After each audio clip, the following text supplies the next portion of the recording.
the Ottawa police apologized to us and profusely, repeatedly apologized and said, you guys are the victims of a terrorism hoax.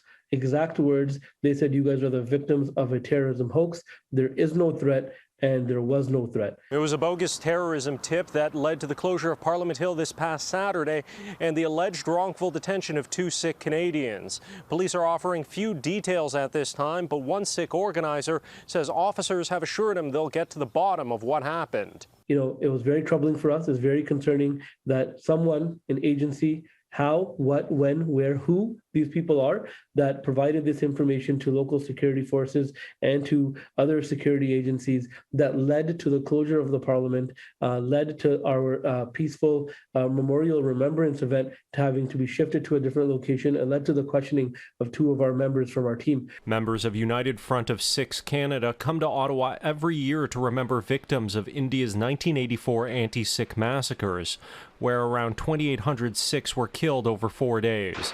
Ottawa police say they got a tip about a possible terrorist threat on Saturday, leading to the Parliament Hill area of Ottawa being closed for several hours.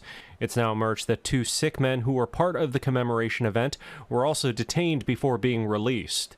Canada's most prominent Sikh, NDP leader JAGMEET SINGH, says this was unacceptable. Without any real basis, without any real evidence, 2 Sikh men were treated very poorly.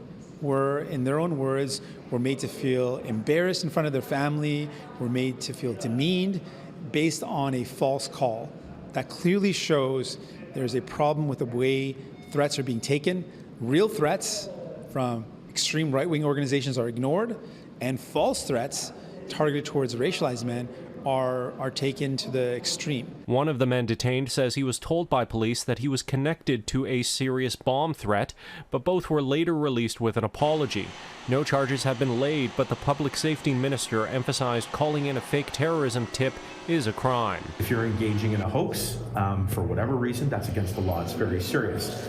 And I think it is an added dimension of concern if in the hoax you are building into stereotypes, if you are feeding into the kind of systemic biases, particularly against the community. And I know that the Sikh community is very concerned about this. I share those concerns. They did have to take the threat seriously because of the information that was received to them and the nature of the information that was provided to them. But they concluded by apologizing and said, you guys are the victims of a terrorism hoax, and this investigation to get to the bottom of where this information came from will commence and will be ongoing.